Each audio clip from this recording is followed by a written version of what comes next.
the Unwanted. He's a man. I'm a woman. Bring up the screen. Make sure everything's going well. Mike, did you see that our guy Jay Dyer was on InfoWars today? Oh, absolutely. Oh, and we're live, everyone. Live. Union of the Unwanted. Live. Yeah, and the Ripple Effect podcast got a little plug because I tuned in to see Jay Dyer on, and then Alex Jones brought up his page, and I didn't realize he still had our interview on top of his page. I'm like, oh shit! I'm on InfoWars. I saw that. You got a nice little freebie out of it. Yeah, a little plug. I love that, dude. I'm glad Alex Jones is giving you some love, or giving us some love, and giving Jay Dyer some love. Jay Dyer's great at what he does, and it's like real fun. And you know what, man? I was just like thinking about that big event we did, and like who I forgot. I wish I would have remembered Edge of Wonder and the Grimerica guys. That's who I wish I would have remembered to have them on there, because they would be great to have on the show as well. So I called them and apologized. And I know Ryan from The Last American Vagabond wanted to be on. He had internet problems. Whitney Webb, similar thing. And then Richard Grove and Brev Vanat from the School Sucks Project all wanted to be on if we did another one. I mean, so I guess let's get. How did you guys feel about that whole thing? What do you think we got out of it? Like, what did you think of the discussion and whatnot? I think I really carried everybody. You know, I really was. I was thinking that too. Yeah. You know, we were just talking about that off air. Yes, we were getting all techie. No, I thought it was great, man. I thought it was cool to see everybody excited to be with each other, and you know, we got some really great names on there. So I thought it was great, and I thought it was a great, first step. Yeah. I agree. I think what I got out of it, especially with the talk and James Corbett's opinion, is that keeping decentralized is the key. And if we can just so happen to funnel people to one area by gobbling up their stuff and maybe presenting it in an interesting way, so be it. But let everyone do their own thing. And if we can, I don't want to force anybody to a platform, but if we can get them to voluntarily sign up to have their content displayed somewhere, great. But it was a nice conversation between everyone. Yeah, I thought it was nice that the way James was laying it out was like, everybody be responsible for your own stuff. But that doesn't mean every man for himself. Yeah. You know, everybody can help each other out, support each other, and do those sorts of things that we need. But at the same time, like, make sure that you're taking care of your own your own website and your own platforms and your own content. You're responsible for that. But, let's all acknowledge that we're in this, if you want to talk about we're all in it together, the whole COVID thing, that of course is utter dog shit, because we're not in it together with everybody else, because everyone's got a different opinion. But we in the alternative media, we're most definitely all in this together. In it meaning overt censorship in a variety of different ways that is not just limiting the message, which is the most important part, but it's also limiting our ability to make a living doing this, or at least just barely survive doing it. So even that's been taken out. So I thought it was great to get everybody in one spot and share some interesting ideas. One thing I came away with is that I am technologically retarded, and I'm really glad that everyone else isn't, because they're able to go into the details about what actually works and how these internet protocols that seem to be a better solution for getting around censorship. So I thought it was like you said, Sam, it was a really good first conversation. It got a lot of people thinking, and but it's not the last one that we'll have to do.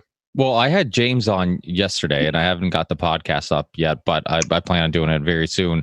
And we kind of talked about it again.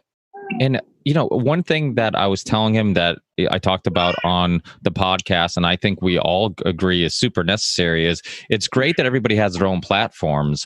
But the problem is, like, how are you going to find a James Corbett? How are you going to find a Tinfoil Hat podcast, or Charlie, or Mike's show? How are you going to find these things if we don't find a way to bypass, YouTube and Google and all that stuff, because they're obviously not suggesting our shows, and they're obviously not going to help us in any way, shape or form. So, having something like a app or a channel or something that's constantly streaming alternative media uncensored, kind of like what Mike's been working on recently. I brought up the Truth Seeker app. It obviously isn't very great or good, but it's kind of a idea of what something could be, somewhere where you can get suggestions. We basically want, and James Corbett said it yesterday, and it's true, we basically want something like YouTube when it first was YouTube, when you could really go down rabbit holes, where I could run into, the OBDM podcast, and then next thing you know, the Tinfoil Hat podcast is being suggested on the right, and I click on that, and I'm listening to Sam, and then I get another suggestion, something like that. So I think stuff like that is a great idea. What Mike's doing on D Live, I think, is a great idea too, because you might go on and just know that there's a bunch of cool shows and might be exposed to other people's work. So I think all those things are great ideas, but I don't think that we can just do it completely on our own, like Charlie's saying. I think we do need to help each other, because the fight is against people who have all the power, people who have all the control, and all the sites that get all the traffic. So it's like we have to come together and find alternatives to consume alternative media. And if we can do something like we talked about, I think we all agreed on the call, it is really important for everybody to have their own website, their own accounts or whatever, but find a way to feed that all to one spot where you can get exposed to all those other accounts and websites and stuff like that. Does that make sense, Mike? That's exactly what I'm working on. So after tell us what you're working on, Mike, because what you're doing is what I've done so far. I know I'm getting all these emails, and I'm like, man, I know it's cool, but I don't know what the fuck it is. So what I have, and join the club. What I'll be testing this weekend is that I have an application, a program that will go out to brokensimulation.com, grab the 12 most recent posts, get the URLs from YouTube, download those videos, put them in a playlist, and restream it to D Live, like our own TV station. I'm using Broken Simulation basically as the database. So that's step one. The step two would be doing the same thing with podcasts. I'll be grabbing everyone's podcast feed who wants to, downloading it and sharing them. And the idea is also to grab the artwork and the description of everyone to build like a rabbit hole app. So that's my phase 2 or 3. That's awesome, dude. That is awesome. And I knew that's exactly why I didn't know what the fuck you're talking about, because that's some advanced shit. And I love that, dude. That is great. And that's what necessary, I back to what James was saying. I know that there were people on that call that have some people with heavy pockets trying to develop their thing. I know that Jimmy Dore didn't join us, but he has somebody. Tommy G has somebody. Ben has somebody. But you should build your own shit. They should 100% have their own shit. But like Ricky was saying, we need somewhere where, where you can discover other content you really like without it burying it, and without the front page being ESPN and MSNBC and CNN and even Fox News. It's like, I cannot believe how everybody is just blowing Fox News right now. It's just like, dude, don't forget what happened in 9/11. They led the charge on weapons of mass destruction. Mm-hmm. Why are we moving on from that? We should never move on from that. We should always be like, yeah, this Obama stuff, but guess what? The Bushes are just as bad too. So, Mike, I love what you're doing. I think it's great. And, man, I'm really excited to see how it all turns out.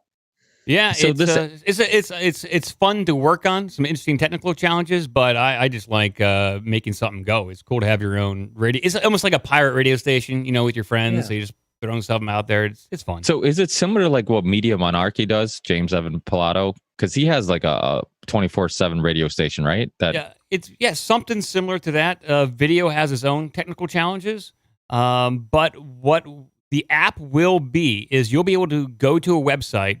And my goal is to make it look like iTunes, but for conspiracy, paranormal, and alt media. I love that, dude. That's awesome. The key is shininess, dude. That's what I think is the key to everything, because everybody is like, that's the whole thing. It's like all these great websites have like a very like, we're just starting. Nobody remembers YouTube when it first started and how it looked. It looked like, I mean, at the very beginning, what BitChute looks like and all these other guys look like. No one remembers that. And it was through like the truth community that this YouTube blew up. And now we're getting like excommunicated. We got to do something that kind of has a little shine to it to catch people's eyes, because we're all just monkeys with wearing sneakers and we just like shiny objects. So I think it's great, Mike, what you're doing. I'm excited to see how it looks. Shiny and suggestive. Yes. I like the thing about YouTube that was so great was that I didn't know what I wanted to watch necessarily, but I found it because it would, after the video ended, I'd have 8 different options and I would say, oh, that looks cool. And so I would find a video that I didn't even know I wanted to watch until it was suggested to me.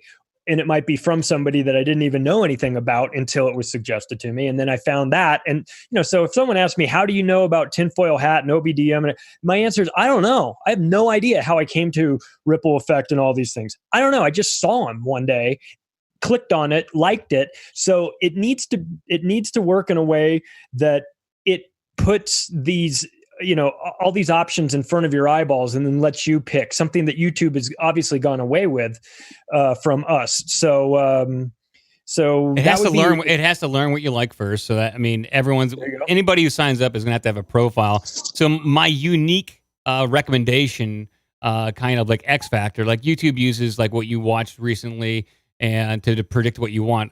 I'm going to include something else. I'm going to include your astrological sign. So if you're a Taurus, you're more likely to go towards something else. That is so funny, man. That is so funny, dude. Yeah, it's an X Factor. It'd be interesting to see how that works because as a Sagittarius, I might be attracted to more Gemini kind of stuff. Dude, I'm serious. I'm dead serious. Guys, if we were the A team, who is everybody? I mean, you're Hannibal. Well, I'm the guy with the. Am I Mr. T since I had a throw at one point? Yeah, I'd like to be, but I have a feeling I'd be Murdoch, unfortunately. I like to smoke cigars. So, all right, yeah, you organize everything. I like that. So, Ernest, you look like George Papard. Which your favorite A-Team character? Ernest, you there, bud? Are you at Pork Fest? He can't hear us. I don't know what's going on. But the lizard people.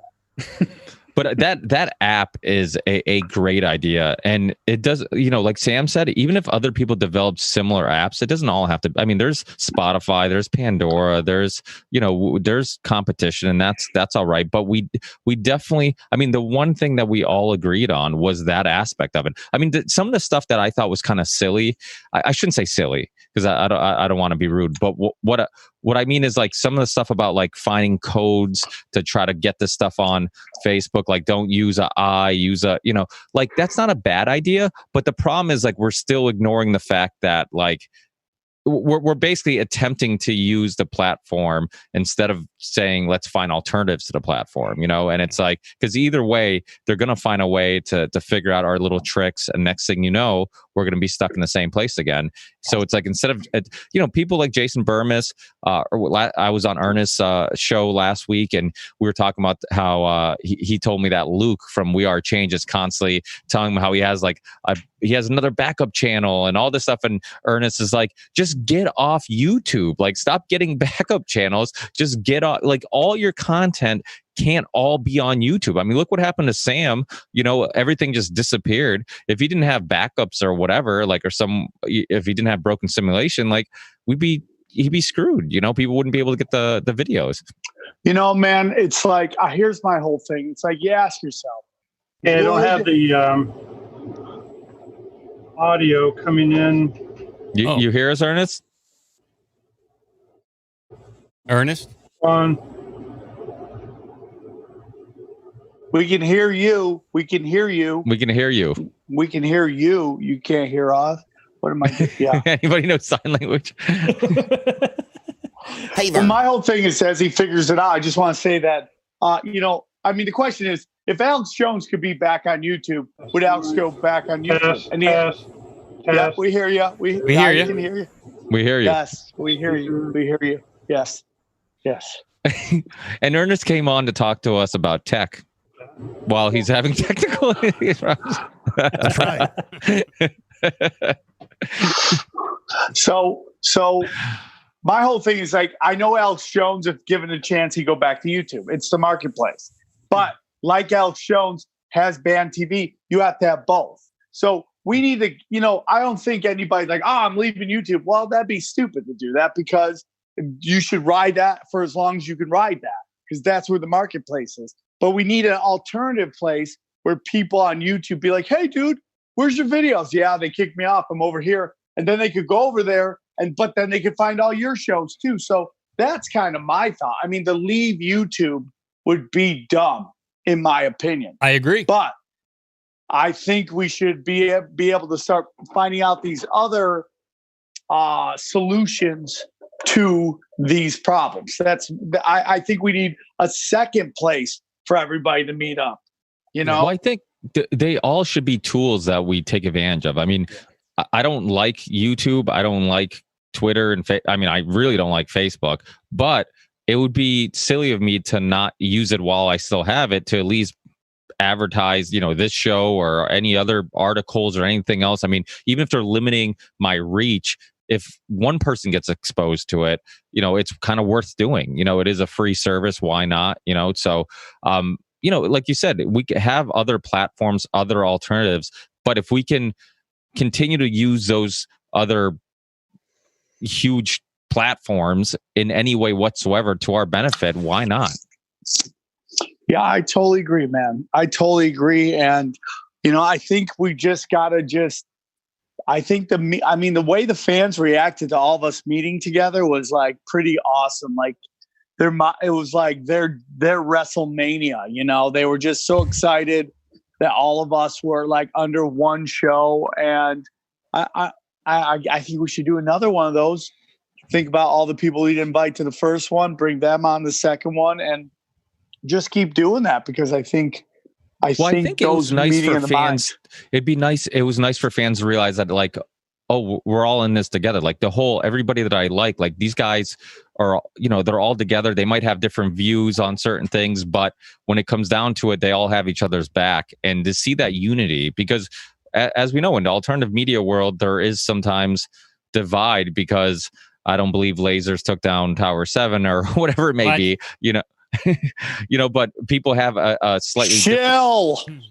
I'm a chill. I think one of the funniest parts of that whole podcast was Gordo at the end. I think Sam was gone when he's like, yeah, I get demonetized. I don't even go hard. I don't even talk about Jews. That was hysterical. Is my favorite? Go on. Sorry, is Ernest ready? Is he there?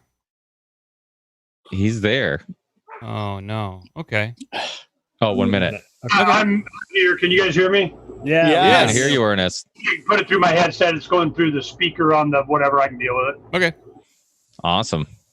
Well, Ernest, so we were talking about how the last podcast went, the one when we had the whole swap cast with everybody together. Mike is actually in the process of, Mike, you want to do a better job of explaining what you're doing? Just when it comes to everything we talked about, currently I'm just creating a few scripts and programs to stream to one D Live channel. So I just kind of suck up all the content that we currently produce and stream it to one channel, like our own radio station. Then I spun up a server. I got an interplanetary file system node on my second server, and I just downloaded the desktop for the IPFS. And so I got the desktop, I got the browser thing. I'm just kind of going through the command lines and figuring out how to use it and to back it up. But it's all part of a collection of technologies that we will be using as the mainstream technology continues to collapse. Yeah, you already know more than me. Yeah.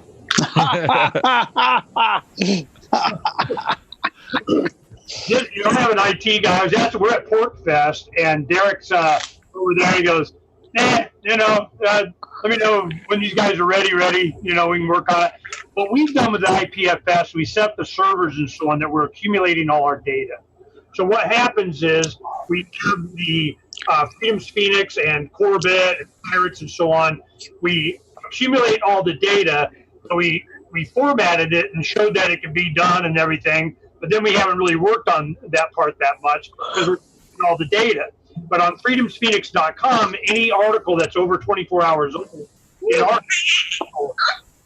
so we have, we've got the back end done and ready, and it's just we keep working on making it more seamless and do what we want by archiving all our data.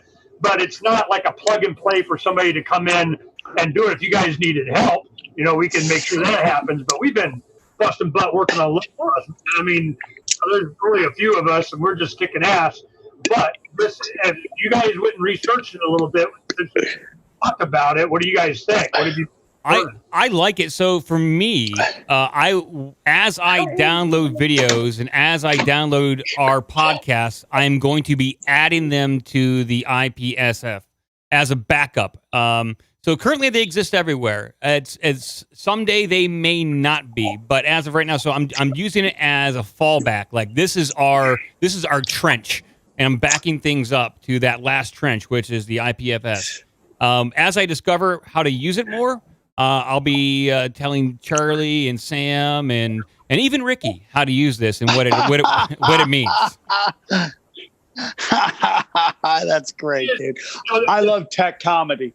The main thing that, Ricky and we did a show we were talking about. You get to spend time on the show. You kind of get an idea what we're up to and, our philosophy and everything. But the main thing is I was really looking for two things.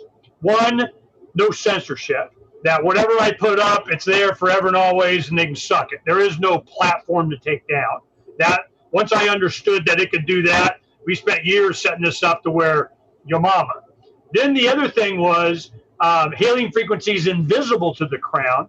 That's we're talking to a Horizon guy over here, and I remember when Rob Viglione came on my show years ago, and at the end of an hour interview, I was talking, look, I just want pirate communication. I don't even want, the crown to even know that I was talking to somebody. It's encrypted. I don't care. It's a freedom guy talking to another freedom guy about freedom. I mean, it's a network that I don't want them to know. Hailing frequencies invisible to the crown. Well, then they go, yeah, well, we have that in the last 2 minutes of the show. And I go, don't worry, audience, I'll beat them up in the after show. I'm just like, are you kidding me? You guys need to lead with that. Well, once they started leading with that, I had them on, that was October. I had them on the next May. And all of a sudden, in October, I saw that their crypto, when I was looking at it, shot up. And he goes, yeah, because we started emphasizing that feature, and we had no idea. They just didn't know that it was that popular to be able to be private. So there's two things: no censorship, that they can't take it down, and two, that hailing frequencies invisible to the crown, that you can communicate without them listening in, or even getting data on your, even Telegram or Signal or WhatsApp or whatever. They want your phone number. Well, hell, they just mapped out your whole contact list, and then they know how much you're talking to somebody. So so our focus was a little bit different, where a lot of people in social media space were focusing on clicks. We need more clicks. We want some clicks. We need, how popular are we? And you're popular enough that they deplatform you. That's what happens. So I knew that's what was coming. So that's why. I'm all for it, man. I need to dig in more to the technology. I'd love to, at some point in time down the road, talk to some of your tech guys over there. Maybe I'm going about adding things to the node incorrectly, but I got to say the documentation on the IPFS is pretty immaculate, pretty well understood for anybody who has just a general understanding of Linux. I like it, and I'm just trying to figure out how to best use it for what we're trying to do. And I think right now, just contributing to the node infrastructure, I have my own server, is a good step in the right direction. Yeah, what we did is to just demonstrate it. Initially, we just did an old laptop. I mean, a really old laptop. And we had it to where we saved to it. And then we started doing Raspberry Pis with terabyte hard drives. And we just, made them pirate boxes. So you're not really a pirate until you got a pirate node, So by doing that, we could take with all of James Corbett's stuff, all of Freedom's Phoenix, and all of Luke Radowski's videos. With those right there, it was about a terabyte. So we go, we're probably going to need 2-3 terabyte drives. Well, then the terabyte drives, the 2 terabyte drives started dropping in price, and sooner or later they're going to start giving them as door prizes to give them your phone number or something. So, you have that much data that's already preloaded. So with Freedom's Phoenix, with 400-something thousand articles and 30,000 videos that we scraped off of YouTube, because when you go to our site on Freedom's Phoenix, you're always going and you want to watch a video. Oh, I'm sorry, this video's gone. Yeah, well, suck it. On IPFS, we have it. We scraped them. So that was, some of the listeners that had some tech skills. They go, hey, well, we can help with that project, and I can write a script for whatever, and we can do it. And then Derek kind of manages it, and we accomplished it. The problem was not us doing it. The next stage is just having time, but the next stage is search for the metadata. When we take in Corbett's page, what James went and he did a sitemap thing for us. 18 hours later, his site was on IPFS. So he had to do a little effort for that, however hard that was, I don't know. But once Derek got the feed, boom, it was done. So that way we were able to demonstrate the power of this, because at that time was when they were starting to ban and censor Century of Enslavement, the Federal Reserve video. And I go, if they're going to do that, there's a whole bunch of others they're going to do. So once we demonstrated that, we went to Narcopoco, and I'm, screaming at the end, everybody. They're all making fun. Oh, here comes Ernie, take another shot of whiskey. He's going to say IPFS. I go, yeah? Are you guys starting to be deplatformed? Are you guys starting to be demonetized? You're going to be wanting to know, freaking talk to me next year. I guarantee it. Well, here it comes. When the Plandemic movie trailer came out, and we put that on IPFS, for a lot of people, that was the only place that you could get it. And it was the ability of having that data, those ones and zeros, that they kept putting it up everywhere else. So having a file that you can do something important, that way they can't stop it. So we wanted to demonstrate the technology. There's a bunch of other steps that can be done to really amp this up, but it's you guys. This is what we built it for. We're cool. We're taken care of. We put all our stuff up. We got hundreds of thousands, because when you go to Freedom's Phoenix and use the search engine, it's a bunch of anarchist libertarians that put up all this stuff that's been, a lot of it's been delisted, and we have it. So I'm like, nah. So that's what I knew was coming. And I'm just hoping you guys can embrace just the idea and that you can back up everything, and all you need is a terabyte drive or less for all your stuff on IPFS, and it seeds the entire network. The other benefit of it is, as people request it, it duplicates the more people request it on different nodes, so it scales right away. So that's very cool. It gets faster. So the Plandemic movie, you load it up, boom, it starts playing right away. And I'm digging it, and we're really happy that this happened, and I'm glad you guys are looking into it, because I don't see any other way. As you get popular, as you counter the status quo and the man, that's why they bring you down. So you need to have somewhere that it can always be available. Because we house our MP3s on our own servers, and we have our own servers for all our stories and so on, in various different elections of shows that I did a decade before, I got Fox and CNN and MSNBC contacting me about whatever, on some show that we did, where most people, they don't have shows that go back to 03, and they sure as crap don't have them organized in some place that they can be accessed. So that's what I see. It's the retention of knowledge over time. And you can do any ones and zeros, audio, video, text, it's done. So I'm glad you guys are paying attention to it. It's more important than ever. I just real quick, just 5 seconds. Think of this as the Napster, but for YouTube and podcasting for us. I love it, dude. I love your passion, man. And man, I'm all in. I'm just computer retarded, to be honest with you, man. But I love what you guys are talking about, and man, I'm all in. Well, Sam, you got a taste of this back last fall when you woke up and all your YouTube videos were gone. You know, I mean, you realized right then, got to have it backed up somewhere. You got a second chance. You know, obviously they put it back up and everything, but that was a wake up call for you, obviously, but for a lot of people. I mean, it became very real once that happened to you, because you and I remember it because you had Berwick in there, you know, who was in town to do your show, and he was going to talk about something totally different. And then the next thing you know, you guys are all talking about censorship, and it became very real for a lot of people in the alternative media when they watched that episode, and they were like, "Holy shit, they've got Sam now. Who's next?" And the answers were all next. If you get big enough, we're all next. So so Ernest is right, man. We've got to, you know, we have to plan a couple steps ahead. And one of those I want to say something. You'll get taken down. Sorry, Charlie, I didn't mean to cut you up, but I really want to say something. I don't know if you guys have been watching, but a lot of my friends are being accused of some crazy stuff. And right now, and I'm not saying that they didn't do it. I know some of them definitely didn't do it. And some of them, well, you know, I believe in due process. But I'm going to tell you guys something.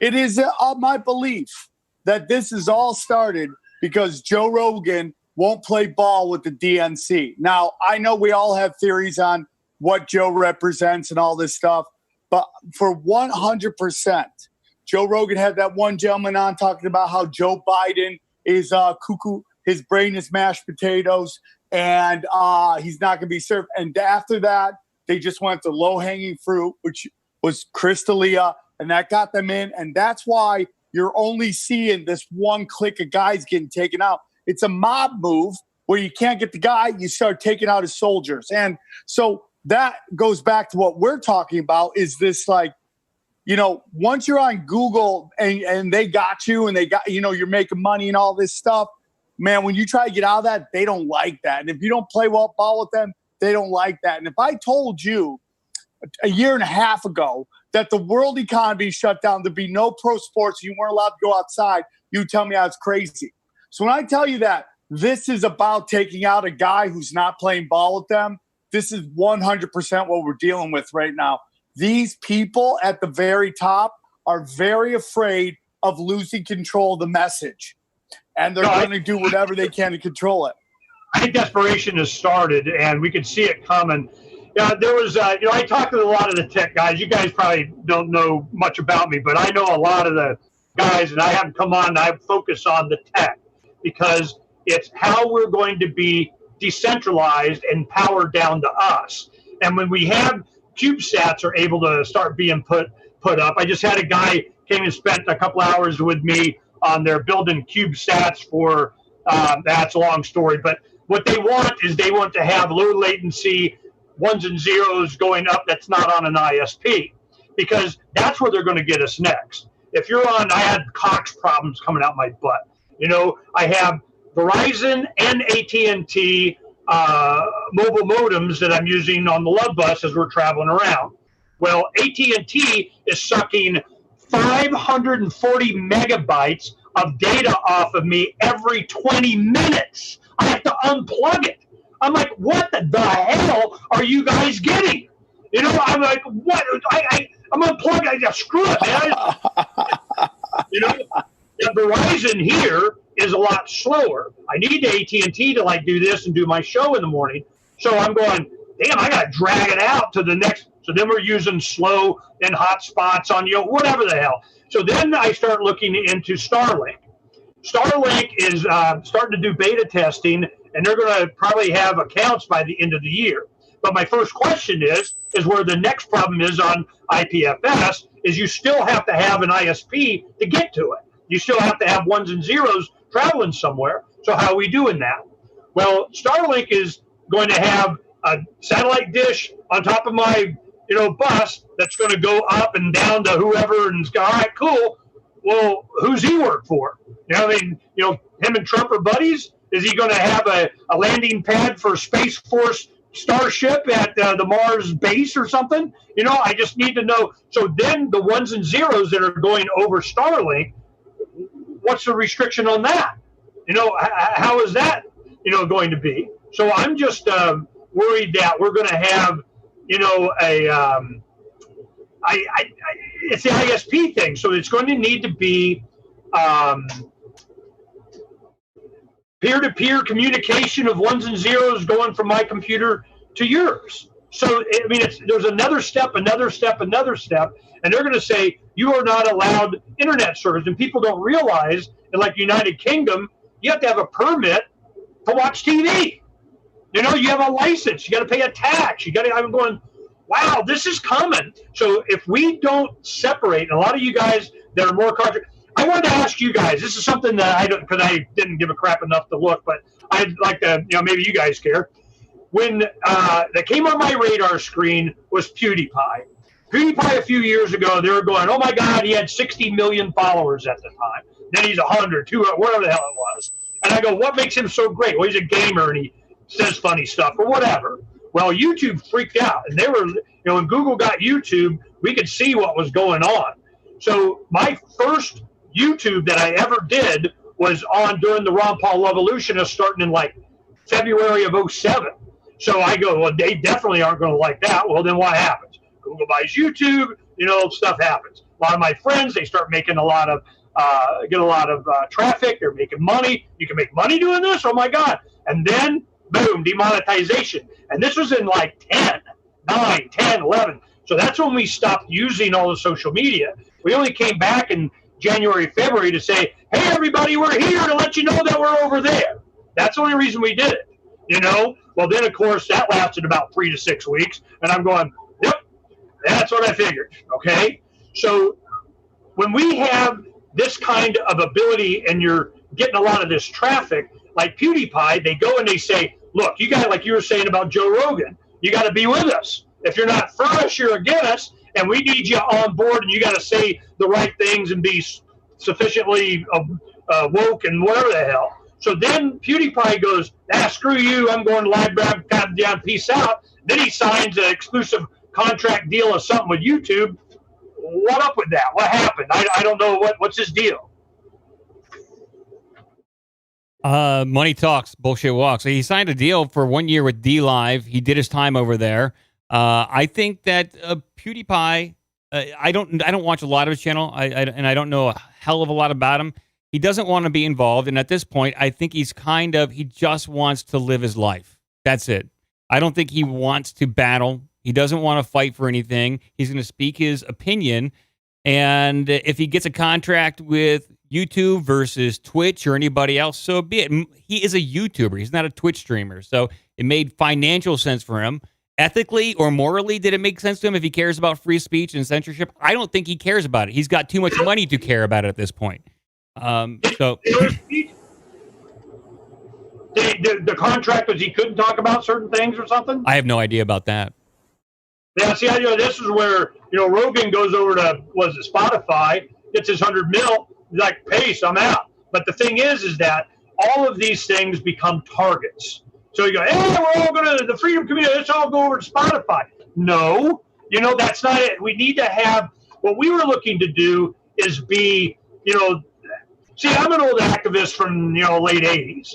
In the 90s, if we would have had QR codes to promote our websites, I've been, oh, hell yeah. Because we were political activists. We're putting websites up all over the place. You do that, you're like, Ron Paul Revolution kind of stuff. And we're like, yeah, just go there, search it, look at it. This is before search engines. If you didn't promote your site, they didn't find you.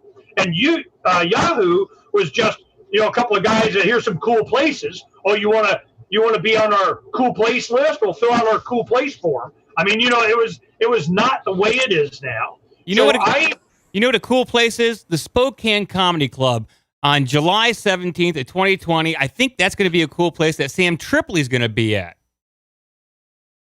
That what's going to be at?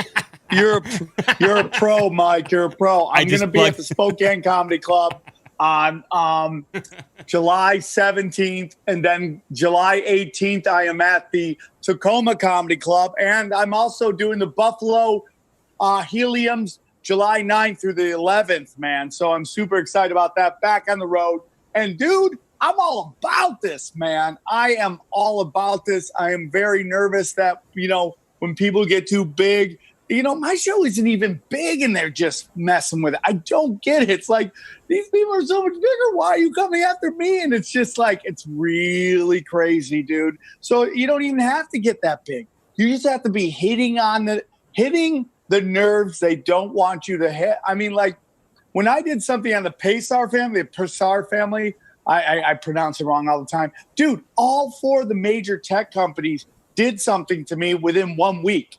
Apple, Twitter, Facebook, and Google all came after me and did something.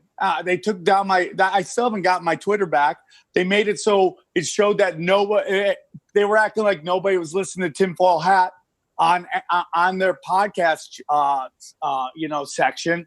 Facebook said I couldn't add anybody to my Facebook fan page. And who else was there? And everybody messed with me on one day within a 7-day span. So I hit for the cycle and I feel pretty good about it. But like I said, like you don't even have to get Joe Rogan big for them to mess with you. It's just you just got to keep hitting on the topics they really don't want people to know about. Yeah, I'm sorry. Go ahead, Ricky. No, go ahead. No, I was just going to say that, I had issues with Del Bigtree when he was on my show.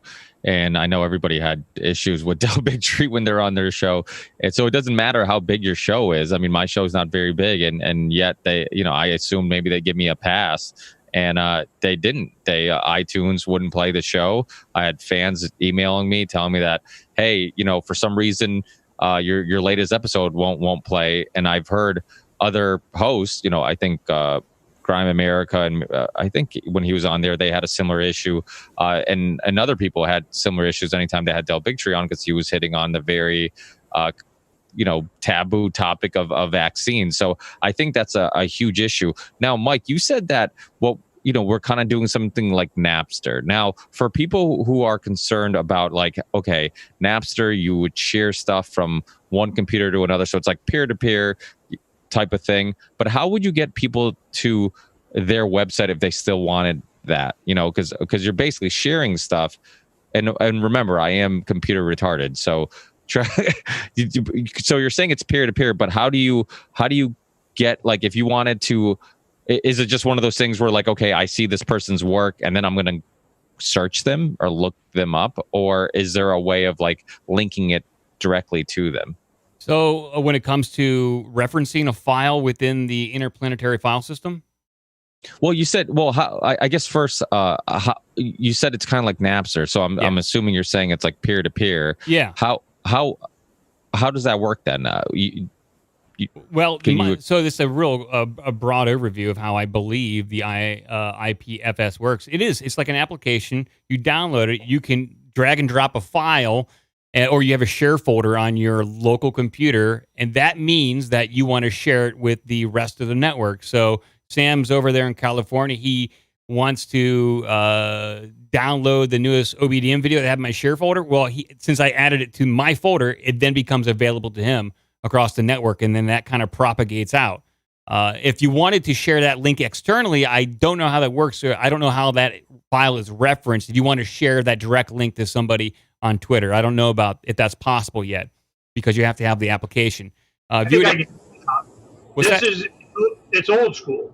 You have a file, and what everybody has become used to is they want it to go viral, or it's how many people have liked it, or how many people have shared it, or then it gets pushed on YouTube, and yada yada yada yada.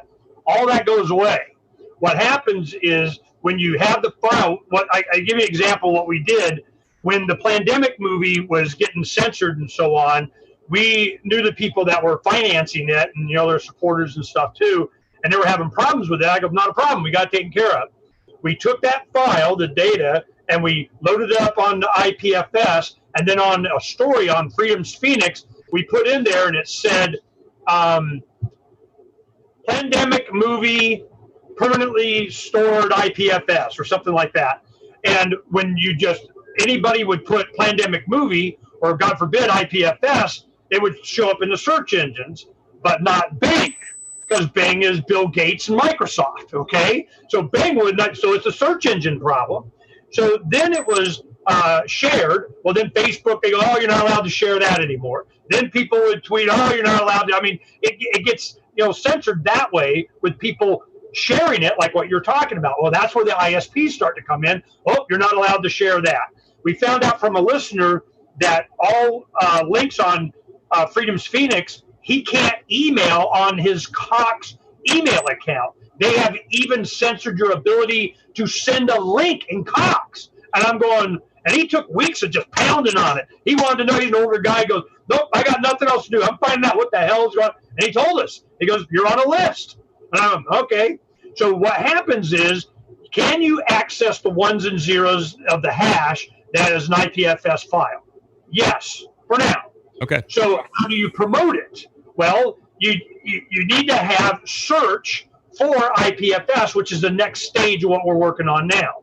So when you do that, the metadata that comes in with the headline, we take a file from Corbett or from Freedom's Phoenix and it goes over and then IPFS, well, it has the headline. I go, okay, well, where do we put that headline? Well, that headline has to go onto another IPFS file, master list, that has the name, and then it has the hashes that go with it. That's the search engine. Well, we created that. It's called sitepens.net, just as a demonstration that Derek put together to show that you can do it. So it's just development. It's just, somebody that gives a crap and, wants to do it. But if you guys started going to using IPFS, well, then that information, can be put onto a separate page that is the search page. And it works kind of like Google does, because Yahoo used to be a recommendation because of whatever they like.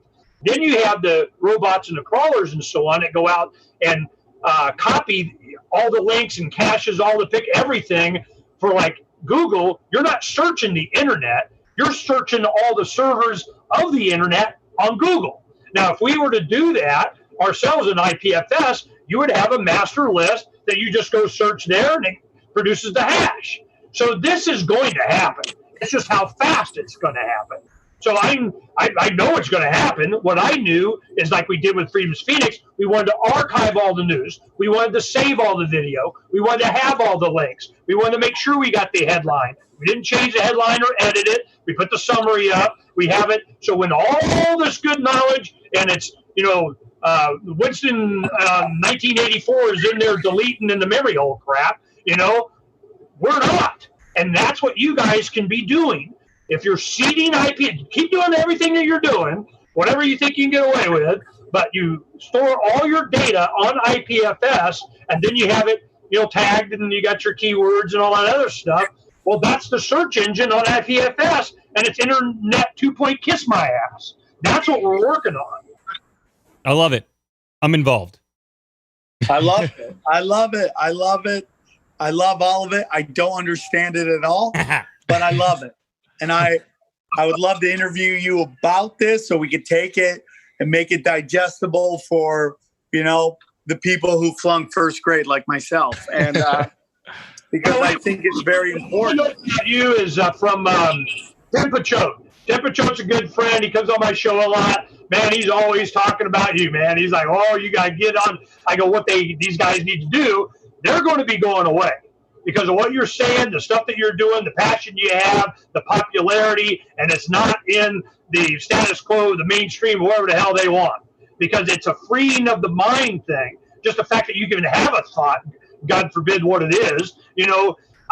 This is why I'm excited about you guys any of you just start doing this as a side thing. It's just, you learn about it. One of you guys will figure it out, and we could work on. We're just so busy doing other stuff, getting our Love Bus tour going, and but sooner or later we'll have a plug and play for everybody.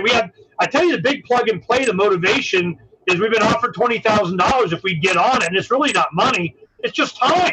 I'm going. We're going to get to it. We're not going to get there any faster with 20,000 as we are going to do it. We just don't. We got other priorities. So the thing is that once we do the search thing, and a lot of them are doctors. They're the guys in the vaccine, they're natural health people. They're ones that have solutions and cures and whatever going up against big pharma. That's what's really driving a lot of this stuff. And you got whatever conspiracy theory you can come up with, but the solution is always the same. It's decentralization of information. IPFS is not a place. It's a protocol. It's a method of being able to have your Raspberry Pi with an external drive, put all your stuff on, and now it's permanently archived on the entire internet, and it's being copied with everybody doing it. I mean, I've been screaming this stuff for years. You know, a lot of the guys, a lot of the guys I know, and they're like, hey, there goes Ernie again. I go, yeah? How are you feeling now that you're deplatformed, demonetized, and everything? How's that going? Next time we get you back on, Ernest, we're going to have to fix your microphone. You know, I think it's going through the head. It wasn't picking up. You know, is it going the same now? Are you still here? No, yeah. it is going. Yeah, it's not your microphone. It's not your headset. Your headset's not using. It's just you know, it is what it is. But you know, we thank you for being here, man. We'll just next time we'll fix it up. Yeah, you know, you guys can yak it. I just wanted to make sure you kind of got a beat on it, and I appreciate you having me on. I'm excited for you guys. I mean, we're already there. I mean, we're on the way up. That's how we planned it. A lot of the people I knew, they were at the top, and then they got the shit kicked out of them, and they're down. And I'm going, that is, you know, that has to be a terrible feeling. Well, you know, we went the other way. I'm going, no, I know that I'm the revolution guy, man. I know they come after my ass, so I'm not even going down that road. So we went a different way. Hey, thanks for having me on, guys. Thanks, Ernest. Well, anytime, dude. It was wonderful to hear what you had to say. Yeah, it's a publisher at freedomsphoenix.com, and you can get hold of me, publisher at freedomsphoenix.com, and we'll hook up. All Thanks, right. guys. Peace. Bye, Ernest. Thanks, Ernest. See you. Thanks, Ernest. Have fun at Pork Fest. Is that a real thing? Pork Fest? yeah. It's where Bunch old of fat guys chicks? go to. Yeah, that's it. Exactly. It's a swingers fest. You go Is to it pork. really? Yeah, you go to pork at the fest. Yeah. Yeah. Are you fucking with me right now? Yeah, it's absolutely. actually some libertarian. Well, you know, it is one of those things. So Richard Grove's been trying to get me to go there forever, and because we're not too far from it, because he's in Connecticut, I'm from Massachusetts, and he's like, oh, well, let's go up there. And Ernest is actually the one who got Richard Grove to go the first year. He loves it, and he's been a bunch of years. But I think there's actually some funding of the Koch brothers in this thing, and I'm like, that's a little weird. And then, but you're like, oh, but you know, they're libertarians and, you know, all that stuff. I'm like, yeah, but I still feel a little weird about it. But no, dude, it's like, that's what they listen, man. It's like, I'm, you know, more and more I feel I'm like a libertarian on a lot of things. And, but it's like the things that they focus on, it's not the Libertarian Party, it's the leadership. And it's just like every other group. Well, one thing that drives me nuts is like, you know, and I'm with you. I love most of my views will be right in line with libertarians, like not because I joined the party or I believe with everything they say, but it just happens that, I mean, how do you argue with like, hey, do what you want to do. You have the right to pursue happiness as long as I have the right to pursue happiness. We don't get in each other's way, freedom, all that stuff. I mean, when it comes down to vaccines, I'm very much a libertarian. Like, hey, don't fucking have the government overreach and try to poke my kids with anything or you know, or whatnot. But I think, you know, some people, they focus on this property rights thing. It's like property rights is like the most important thing. And it's, you know, or certain. Well, my biggest problem with the Libertarian Party is what they go after. They go after free college, and we all agree. But the way they sell it doesn't make any sense. And then they go after healthcare when they should be pushing, you know, free market. They really don't go into why it's not a free market. And then when they, you know, they talk about the, you know, healthcare, they're always talking about, you know, oh, a private sector or a private business can't compete with the government. That's great. Then why don't you ever talk about Google, Twitter, Facebook, YouTube that are fully funded by the government? How come that is never discussed? I've never heard it once, ever. Any libertarian I've ever had on my show never brings it up. And I'm not, because most of them are wonderful people who have heart. Again, it's like the leadership steers the party one way because I think they're all corrupted, just like the DNC and just like the RNC. Again, libertarians are most likely the party that I identify with the most over time of, you know, being in the truth community. But it's like what they produce, what they promote doesn't make sense if you're really trying to win this battle of hearts and minds, in my opinion. Well, Ron Paul, I mean, I loved Ron Paul when he ran. I mean, it was hard to disagree with him on many things. He had logical explanations. One thing that I loved about him, you know, and it was just the fact that he seemed like a real person who actually had a real beliefs, and that's what he was. I didn't agree with him on everything, but I'm like, at least, I mean, I guess it's kind of the appeal to Trump too. It's like, well, at least I kind of know what I'm getting. Like, this is, I might not agree with him on everything, but he has a ideology that he's willing to explain, and he sticks to it, where the alternative is I vote for somebody who tells me they believe in these things, but the second they get my vote, they do whatever fuck they want, and you don't know what they believe. So, I mean, that's the thing about certain, I guess, people like Ron Paul or Trump. You know, the appeal is the fact that you kind of feel like, okay, what you see is what you get. I kind of know where they stand. I mean, even though obviously once you become president, a lot of that does change. I mean, there's so many things. I mean, imagine the amount. I mean, we all, I'm sure, we've had moments in our lives where we're super busy and we have emails and we're trying to catch up on stuff and we're stressed out. Now, imagine being the president where you have economic issues, you have health issues, you have geopolitical issues, and all these advisors coming to you, like just saying, hey, you have to think about this, we got to do that, we got to do this. Then somebody else who has a conflicting opinion and says, no, I think he's wrong, you should really do this. You should. I mean, the amount of mental ability. Is that a sample from Porkfest? That's Trump's sign right there.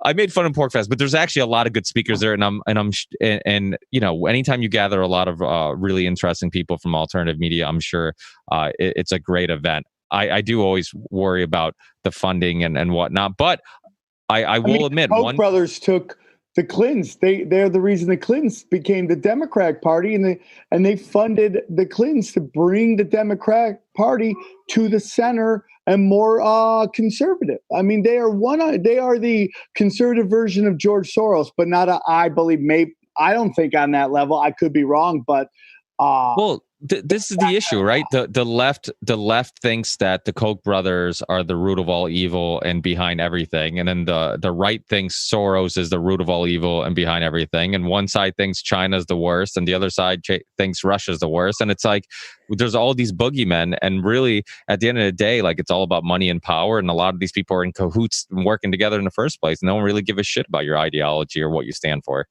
But yeah, that's totally 100% correct. But there is proof that the Koch brothers 100% steered the Democratic Party to where they are right now. You know, they funded it, and on top of that, George Soros. So I do get worried. I do think there is. It's like Chomsky said: "Show me the clean money, and I'll take it." I don't know where the clean money is. But when we're talking politics, I do get very nervous when, you know, the Koch brothers are paying for Subway for everybody. You know what I'm saying? Well, the Koch brothers finance NPR. Yeah, that makes me nervous too. You know, it's like I don't listen to NPR. I don't listen to it either. But you don't. They don't, like, they're not in a huge hurry to tell you, oh, we're brought to you by the Koch brothers. You know, those boogeymen that everybody hates. Well, they're kind of like. And Bill Gates also throws some money that way. I know in Corbett's documentary, it showed how he influences the media in so many different ways. I mean, he really is the Rockefeller of our time in regards to just his influence on so many different aspects of our life, health, media, all this stuff. And I mean, and it's not to say, like, there's a documentary called Making a Killing, right, about the history of the DSM. And it's about, I mean, I actually, I can't say promote it, but I would recommend it to people and say, hey, look this up. You know, it's a great documentary about how psychological issues is basically the most unscientific thing ever, but yet their Bible is called the diagnostic, whatever it's called, a diagnostic, whatever the DSM stands for. But it's all based on, like, assumptions, like, hey, if somebody seems like they're acting like this, then you give them this pill and they could have this and they could have, you know, it's not scientific at all. And the history of it, and then come to find out, this documentary, which I think was pretty well put together and had some really good information, was funded by some company that was linked to, like, Scientology. And I'm like, oh fuck. And I'm like, you know, but it's one of those things where I'm like, well, you know what, I might have suggested Scientology hates, like, they do big pharma. They do, yeah. They hate, especially the mental health industry. And that's what that was about. Don't be glib, Sam.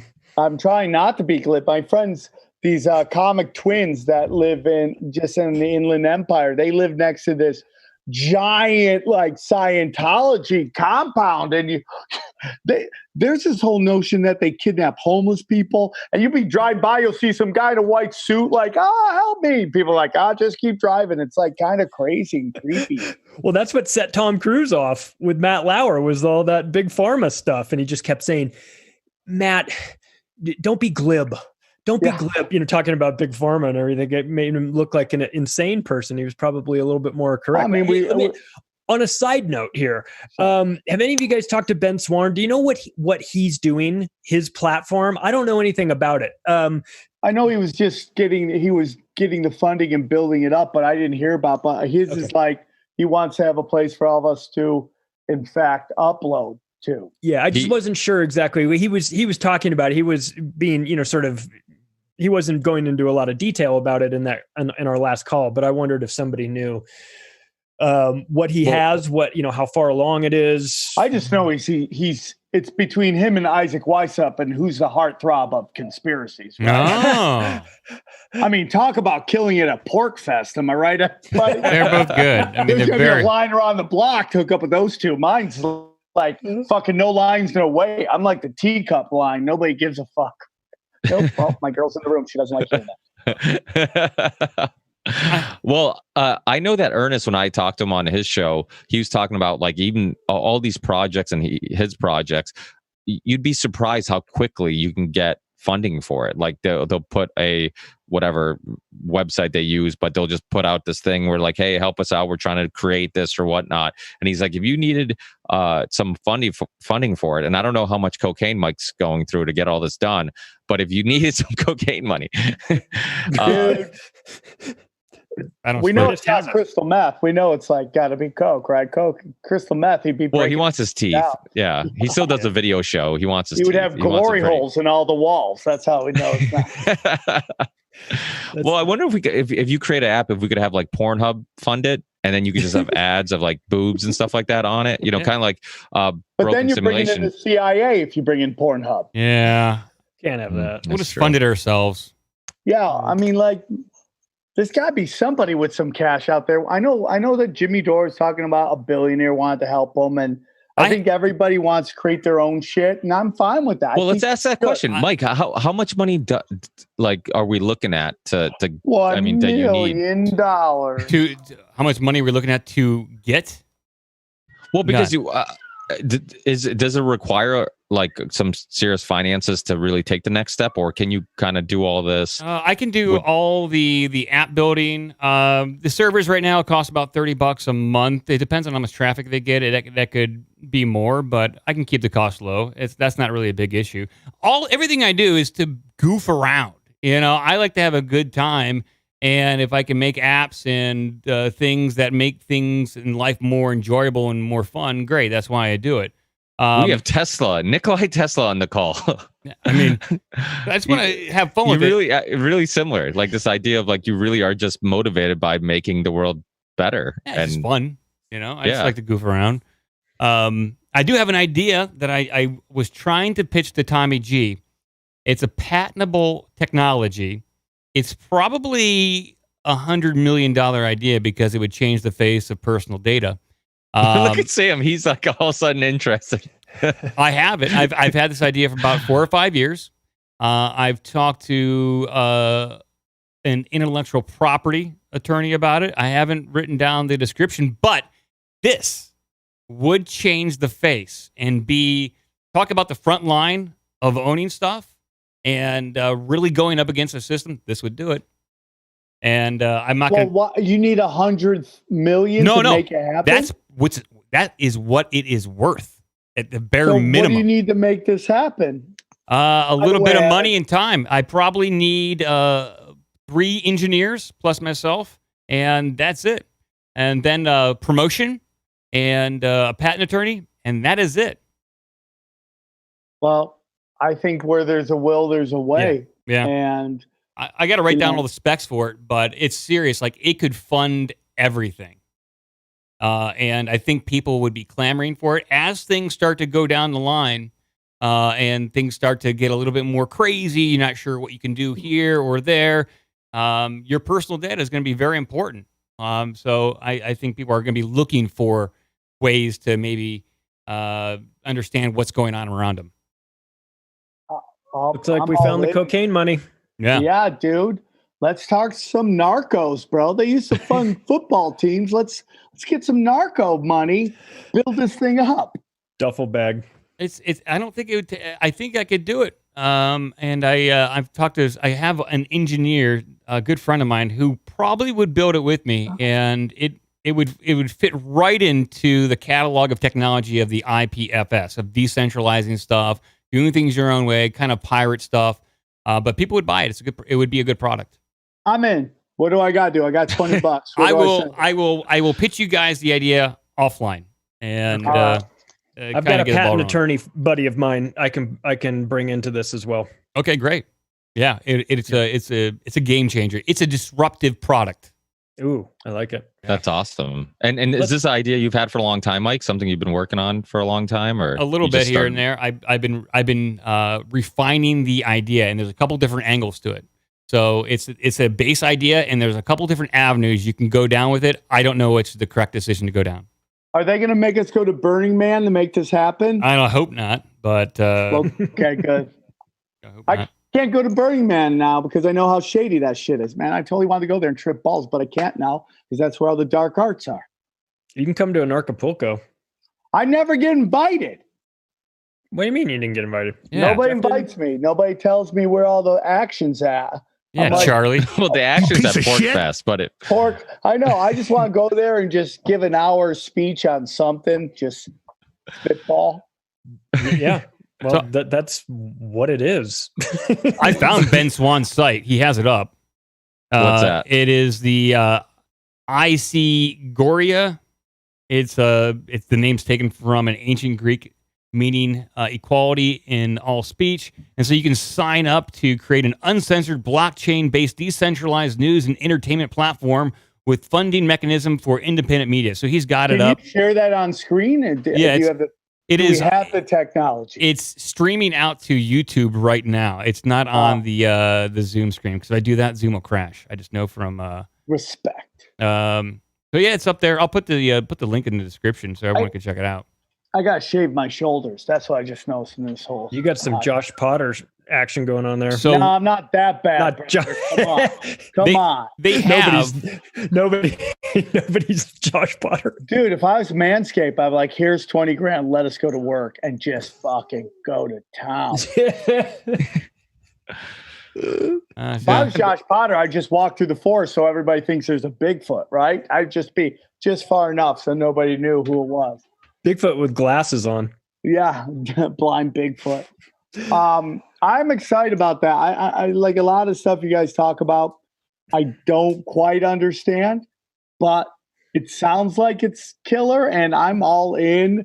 I do believe we need to figure out a way. He's totally right when Edgar was talking about Ernest, was talking about, how can we get even off their servers or all their stuff, because that's how they're going to mess with us. They could just, they've gone into broken simulation and taking out videos and nobody even knew they did it. It's like, how can we get off of being on, I'm on Spectrum. It's awful. It's awful. I think Dropbox, people have had problems with Dropbox going into their accounts, Google Drive, all that stuff. People have had issues with them actually going in their personal accounts and removing stuff. I think there's a case with the Plandemic documentary where that happened. And I think the No Agenda podcast was talking about it. But it was, without a doubt, it's almost like, okay, what's the next step? The next step's like make them completely like obsolete or at least. I'll tell you something, man. I used to, I rip all these like conspiracy movies so that they wouldn't disappear. And then I would later go back and I would play these videos. And for some reason, out of nowhere, the audio didn't work. It just didn't work. But then on other videos that weren't conspiracy, that wasn't the problem. And I'm like, when I hear about people, them going to Dropbox and all that stuff, I'm like, What's stopping them from going in and like just messing with those videos on my computer because they know that I'm ripping them or I'm having them or any of that stuff. You know, it was all the Dr. Judy, is it Dr. Judy Wood and about the dance, the Israeli art students. And you'd watch it and then the audio was gone. And I'm like, why did the audio just disappear from this video? And it happened only on the videos in this particular file. Like the David Hogg, when he's counting, when he's slating the video, dude. He's like, okay, Tuesday, 11 a.m., we're interviewing Sarah, and it's like the shooting didn't happen till 2. That audio just gone. It's definitely possible they could be getting into that. Yeah, I mean that's all possible. So what, Mike? For us who didn't quite understand, how do you bypass that issue? Is there a way of like bypassing what them getting into your servers? Yeah, is there a way or so? What? Not really. What Ernest was talking about is that you have to use an internet service provider to access all this information. The only way to bypass that is to not use the infrastructure of the internet as we know it. The only alternative to that would be some sort of near field communication. Like my computer has a broadcast range, hypothetically, of 100 feet. It can broadcast to another computer 100 feet away. There is a way to do this through ham radio technology, to broadcast internet signals through ham radio technology that exists to bypass the internet as we know it. That's a heavy-duty topic of conversation, which I don't know a lot about, but it is possible to do.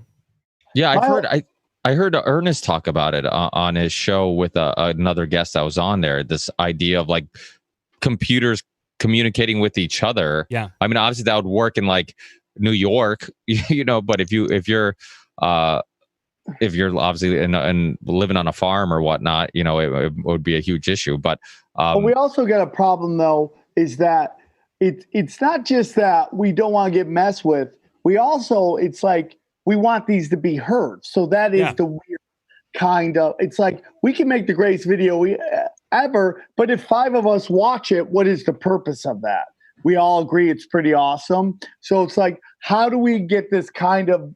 I mean, I think Rogan, when he goes to Spotify, has come to grips with, I'm gonna lose a percentage of my listeners and viewers. What is that number? I don't know. Let's say he gets 10 million an episode. That tends to be just on YouTube, so I'm sure the audio has to be much more. And what's it going to drop? So let's say it's 20 mil an episode, which is definitely possible, right? So he's at 20 mil an episode. What's it going to drop down to? 10? That's great for him, but for us, it's like if we get our good number, and I'm blessed that I get what I get. But it's like if I go down to somewhere, it's like, I mean, I'm using a tin can at this point. Like, hey, you know, the lizard people are all bisexual, and like 3 people listen to it. It's like, what is the purpose of that? So that's our medium that we need to figure out. Yeah, I agree. It's like we have to play in the world of the New World Order to talk about it. Everything that like I'm building and what Ernest is building, that's to me, those are fallback contingency plans. Like if can't upload to my podcast server through Libsyn, then I will use this. Like that is all backup, worst case scenario kind of stuff. And better build it now and have it and not need it than holy shit, we're taking off everywhere and there's no backup plan. So everything that is going on and I'm trying to build right now is just contingency. It's fun to do and it just helps promote everyone else. Now, for people listening who they saw the Twitter account was obviously made, the Union of the Unwanted. Yes. They see that there's a D Live link. Mike, you want to tell people what you're doing with that and what exactly you're doing with that channel and how often they'll be able to find content on there? Yeah, so the D Live link, the Union of the Unwanted, you can go to dlive.tv, UOTUW. And what is being played there is a bunch of different videos from Sam, OBDM, Charlie, Ricky. We have Jamie Deluxe, and whoever else wants to join. Just kind of stream it usually about 12 hours of material, and it's just kind of repeated, kind of shuffled at this point, and it's just kind of her own TV station.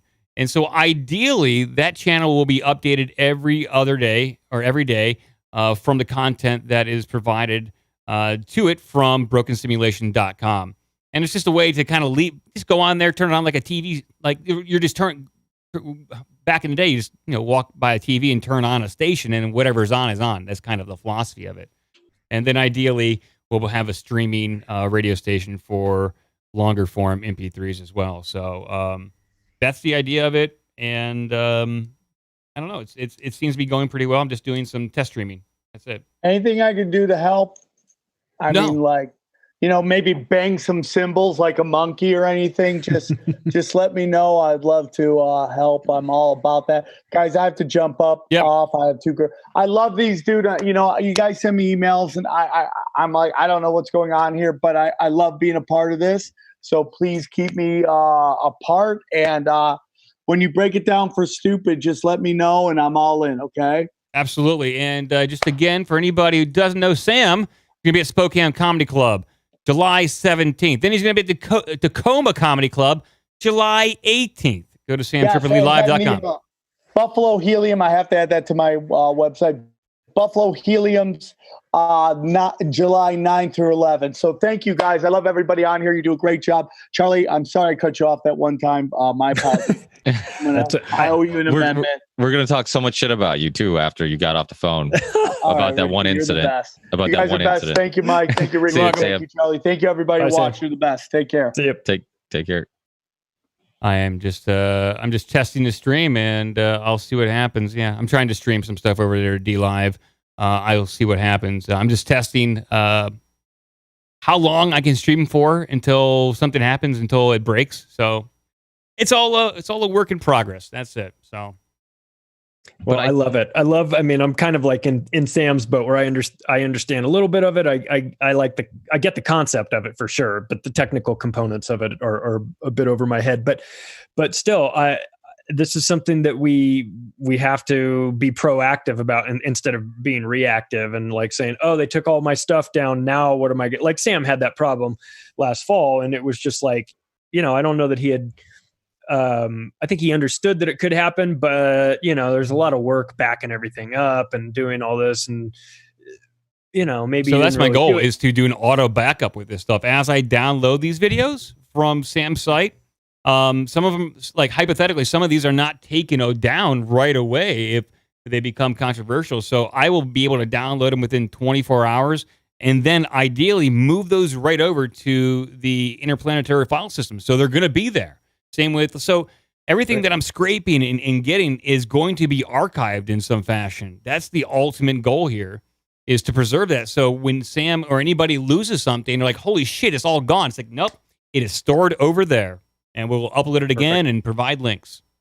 Well, and I think that will be the draw for a lot of people that want to get involved with this, with their content, will be that they'll know that in the event that something bad goes down, this is sort of like a external hard drive, so to speak, for the way they can think of it as, I give these guys all my content to stream, in addition to my existing site, I put it up here with Union of the Unwanted, and then they put it out. But one of the nice things is that they've got a backup of it as well. So in the event that I need it at some point, so somebody like James Corbett, who's got his own thing going on, but he may still want to contribute his content to this because, for one, it's another stream for his content to get out for people to find it, but also it serves a dual purpose as being a backup system for him as well. So it doesn't hurt to have this. I was actually going to ask him about that yesterday, and I completely forgot. That was one of the questions I was going to ask him, if he wanted to join the stream. But one thing, if you watch his show enough times, one thing that he constantly runs into is a listener will email him and say, "Hey, can I do this with your work, or can I do that?" And he's like, "It's always yes. You can put my stuff anywhere, And that's why I have a very similar thing where I always tell people, "Hey, upload it anywhere you want. I don't care." Like, it's about sharing the stuff, and it's different for somebody maybe like Sam or it's not now, but in the past when he was making money off YouTube, it was a little different. He wanted obviously to get the money for his own videos, but if you can find some alternative way of making money like James does, it's all listener funded.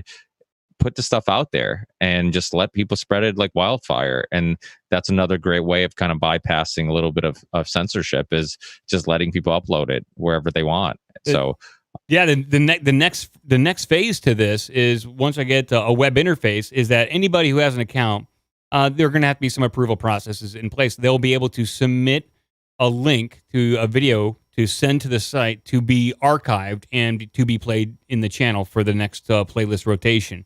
And then coupled with that, as each video is played, send out a tweet. It's going to send out a tweet to the Union of the Unwanted Twitter address, so kind of people know what's being played currently on the station. So that is awesome. Like a radio station. That's kind of cool. That's the, hey, we've got, guess what, or it's kind of like TV Guide in a sense. Guess what's coming up later tonight? We're going to have this show, and this show. And you're like, oh shit, that's cool. So before a show played at the same time, it would tweet and just say, hey, this is streaming right now. Yeah. So if you're on Twitter, you would, be watching or scrolling on Twitter, and all of a sudden you see a tweet by that Twitter account. You're like, oh crap, they're showing a OBDM show right now. Let me go on the stream and see what's on. And like you said, just have it on in the background. When you tweeted that, I put it on in the background, and I was, for a while, I was listening to my own show. Yeah. And I'm like, why am I still listening to myself right now? I'm like, I hate the way I sound on podcasts, but I just found myself just having it play in the background, and it's a great idea. If you're a person who wants to listen to alternative media into some different perspectives and opinions, you just have it play on the background. You don't know what's going to come on next. It could be a show you've never heard, or a old show you haven't heard yet, or whatever it may be. And it's a great idea, because that's exactly kind of what we're pushing and want, is people to be exposed to different perspectives and different opinions and whatnot. And this censorship stuff is getting crazy, and it's nice to still have podcasts where, at least for the most part, it seems like you can find some honest discussions about some topics, and with limited, I guess, censorship at the moment with our RSS feeds and stuff like that.